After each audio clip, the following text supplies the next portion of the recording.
प्रधानाचार्य जी, सम्मानित शिक्षक बंधुओं, बहनों और मेरे प्रिय छात्रों, आज हम 26 जनवरी 1950 में संविधान लागू होने के कारण बताने का प्रयास करेंगे, जिसे सुनकर आप प्रतियोगी परीक्षाओं में सफल हो जाएंगे और जीवन में एक नई ऊर्जा का संचार करेंगे। 31 दिसंबर 1929 में कांग्रेस का लाहौर अधिवेशन रावी नदी तट पर चल रहा था, जिसमें अध्यक्षता करते हुए पंडित जवाहरलाल नेहरू जी ने ब्रिटिश शासन से पूर्ण स्वराज की मांग की। उन्होंने कहा, यह साल तो अब बीत गया, लेकिन आगामी जो 1930 आ रहा है, उसके पहले महीने जनवरी के अंतिम रविवार को हम अपना तिरंगा ध्वज फहरा देंगे। इस तरह सन 1930 के जनवरी महीने में अंतिम रविवार 26 जनवरी को पड़ रहा था। इसी दिन पहली बार देश में स्वाधीनता दिवस मनाया गया और हर वर्ष 26 जनवरी को अंग्रेजों के मनोबल को तोड़ते हुए स्वाधीनता दिवस का झंडा फहराया जाने लगा। 1930 से 1949 तक स्वाधीनता दिवस हम लोग मनाते रहे, लेकिन 26 नवंबर 1949 को 395 अनुच्छेद और 8 अनुसूचियों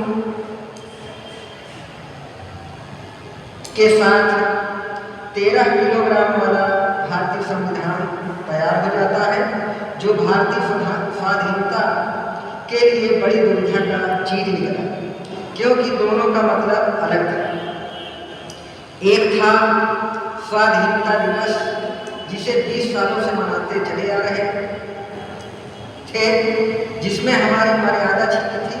दूसरा संविधान 26 नवंबर 1949 को बनकर तैयार हुआ और हम संविधान के अधीन हो गए। यद्यपि आज भी हम स्वाधीन नहीं हैं, हम संविधान के अधीन हैं। हमारे ऊपर किसका शासन है? संविधान का। हमारे देश में सुप्रीम कोर्ट, हाई कोर्ट, जज, राष्ट्रपति, प्रधानमंत्री सहित कार्यपालिका, व्यवस्थापिका, न्यायपालिका, नीचे से ऊपर तक सभी भारतीय संविधान के अधीन कार्य करते हैं। 26 जनवरी को अमर करने के लिए 2 माह बाद आगामी स्वाधीनता दिवस 26 जनवरी 1950 पर संविधान को संपूर्ण रूप से लागू करने का निर्णय लिया गया। इसी दिन डॉक्टर राजेंद्र प्रसाद जी ने भारत के पहले राष्ट्रपति के रूप में शपथ ली थी। तब से लेकर आज तक राष्ट्रपति 26 जनवरी को नई दिल्ली राजपथ कर्तव्य पथ पर झंडा फहराते हैं।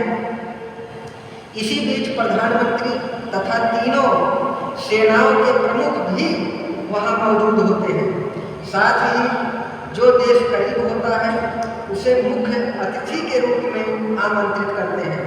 प्रथम गणतंत्र दिवस पर इंडोनेशिया के राष्ट्रपति सुकर्णो मुख्य अतिथि बनकर आए थे। राजपथ पर शक्ति प्रदर्शन, हथियार प्रदर्शन होता है। देश के राष्ट्रपति द्वारा वीर चक्र, परमवीर चक्र, अशोक चक्र जैसे राष्ट्रीय पुरस्कार दिए जाते हैं। बच्चों के लिए राष्ट्रीय बहादुरी पुरस्कार भी दिया जाता है। भारत की विविधता एवं सांस्कृतिक समृद्धि को प्रदर्शित किया जाता है। अतः गणतंत्र दिवस भारतीयों के लिए गौरव और स्वाभिमान का दिवस है। हम सब भारत के उज्जवल भविष्य की कामना करते हैं। देश का विकास करना, देश को भ्रष्टाचार मुक्त करना हम सबका काम है। डॉक्टर अब्दुल कलाम ने कहा है कि अगर एक देश भ्रष्टाचार मुक्त होता है तो सुंदर मस्तिष्क वाला राष्ट्र बनता है। इसलिए भारत के नागरिक के रूप में हमें इस बारे में गंभीरता से सोचना चाहिए और जिम्मेदारी के साथ गरीबी, अशिक्षा, स्वच्छ पर्यावरण जैसे ग्लोबल वार्मिंग आज से अवगत रहना चाहिए, अपने स्तर पर योगदान देना चाहिए। Thank you.